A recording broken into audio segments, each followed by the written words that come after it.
Hello everyone. Today I just want to share with you what actually environment effect है. Environment effect क्या है और उसका जो पॉजिटिविटी क्या है और नेगेटिविटी क्या है और एनवायरनमेंट इफेक्ट को यूज़ करके हम कैसे आगे बढ़ सकते हैं. पहले जानने के लिए कोशिश करेंगे कि एनवायरनमेंट इफेक्ट क्या है. ओके, सिंपल सा टर्म है कि हमारा सराउंडिंग में रहने वाले हर एक सजीव और निर्जीव वस्तु को लेके हमारा एनवायरनमेंट बनता है और उस एनवायरनमेंट से ही जो चीज़ हम देखते हैं, खाते हैं, पीते हैं, रहते हैं, जो भी कुछ यूज़ करते हैं, उसी हिसाब से हमारा दिमाग का अंदर सोच बनता है और उसी का हिसाब से हम आगे बढ़ने के लिए कोशिश करते हैं और जो भी कुछ चाहते हैं उसी का हिसाब से चाहते हैं. जैसे कि एक बच्चों को ले लेते हैं, जो वो बच्चा जो चीज़ देख रहा है ना, उसी चीज़ को ही उसका दिमाग का अंदर लाता है और उसी चीज़ को उसको बाद में जब मार्केट में जाता है उसको पापा को बोलता है कि नहीं, मेरे को ये चीज़ लेना है, क्योंकि वो एनवायरनमेंट में जो चीज़ देखता है दूसरे बच्चे से जो चीज़ देखता है तो वो चीज़ उसका पापा को मांगता है. इसका मतलब समझ में आना चाहिए कि जो चीज़ हम देख रहे हैं हमारा सराउंडिंग में, वही है एनवायरनमेंट और उसका इफेक्ट हमारा ऊपर कितना पड़ता है. ओके, तो एनवायरनमेंट को उसी तरीके से बनाना है, जो भी वहाँ पे चीज़ है हर एक चीज़ का इफेक्ट हमारा ऊपर पड़ता है. परिवर्तन करना या चेंज करना अनिवार्य होता है. तो इसलिए क्या करना चाहिए, जब नेगेटिविटी एनवायरनमेंट होता है उसको चेंज कर देना चाहिए. और एनवायरनमेंट जो होता है एक पॉजिटिविटी होता है और नेगेटिव. डॉक्टर का घर हम लोगों ने किए, लेकिन उनका जो मतलब फैमिली होता है, तो परिवार पूरी तरीके से होता है. वहाँ पे क्या होता है कि पूरी तरीके से फैमिली में डॉक्टर का एनवायरनमेंट आता है. वकील के पास जाओगे तो उसका घर का जो एनवायरनमेंट होगा वकील का होगा. आर्मी का जो फैमिली को जाओगे तो वहाँ पे एनवायरनमेंट जैसे होगा, कैसे होगा, आर्मी का ही होगा. तो उसी हिसाब से एनवायरनमेंट बनाना है जिस हिसाब से हम चाहते हैं, क्योंकि एनवायरनमेंट का इफेक्ट बहुत बड़ा रहता है. क्योंकि एनवायरनमेंट इफेक्ट से ही इंसान बनता है, छोटे से बड़ा होता है और उसका दिमाग का अंदर वही सोच आ जाता है. जब खराब होता है एनवायरनमेंट तो ज़िंदगी पूरी तरीके से खराब हो जाता है.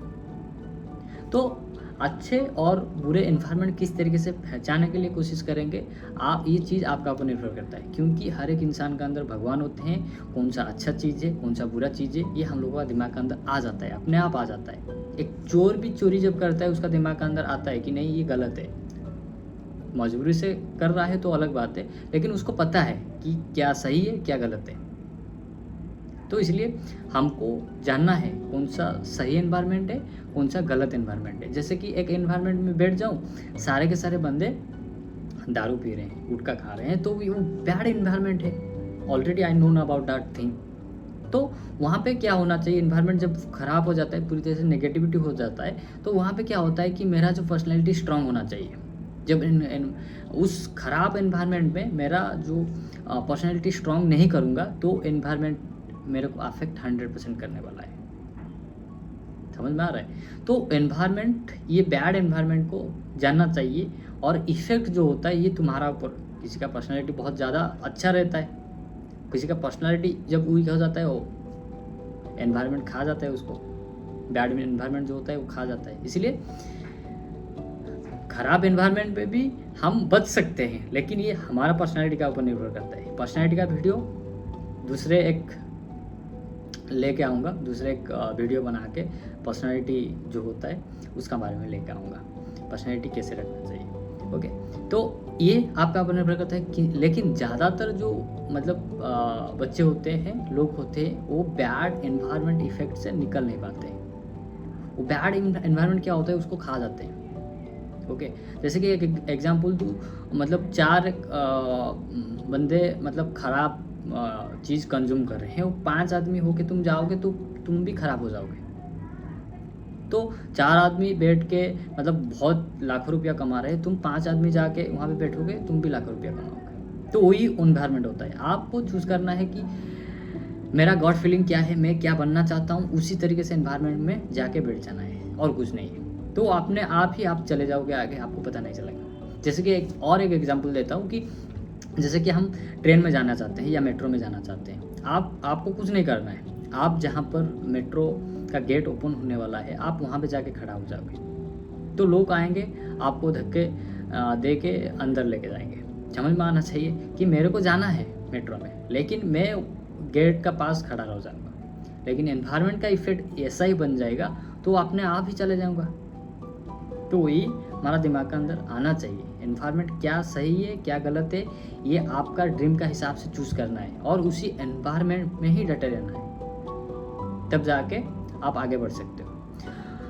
और जो एनवायरनमेंट इफेक्ट को यूज़ करके, इस्तेमाल करके हम आगे कैसे बढ़ सकते हैं, ये चीज़ मैंने बता चुका हूँ ऑलरेडी। जो चीज़ आप बनना चाहते हो, आपका मतलब गॉड प्लान है, एक्चुअली प्लान कैसे करोगे तो मैंने बता दिया था ऑलरेडी पिछली वीडियो में। तो उस हिसाब से आपको क्या करना पड़ेगा कि उस एनवायरनमेंट में जाना है जो आपका गॉड फीलिंग है, अंदर से जो फीलिंग आता है, तो उसको ही, उसी का हिसाब से ही आपको एनवायरनमेंट चूज़ करना है और वहाँ पे डटे रहना है। तो समय का अनुसार, ऐसे नहीं कि आज मैंने मतलब उनका साथ मिल रहा हूँ तो कल सक्सेस नहीं, टाइम लगता है उसमें। ओके, टाइम भी लगता है, आपको मेहनत करना पड़ता है वहाँ पे और आपका टाइम भी कंज्यूम होगा। इस वीडियो में हम लोगों को पता हो गया कि एनवायरनमेंट इफेक्ट क्या होता है। सिंपल सा फंडा है, ये सभी को पता है, लेकिन क्या होता है कि हमको बताने वाला कोई नहीं होता है।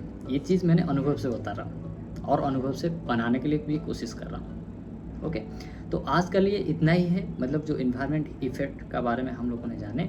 जब नेक्स्ट वीडियो आएगा कि पर्सनैलिटी डेवलपमेंट, किस तरीके से हम लोगों ने पर्सनैलिटी बनाएंगे जो कि हमें हमारा ड्रीम का तरफ से लेके जाएगा। आज के लिए इतना ही।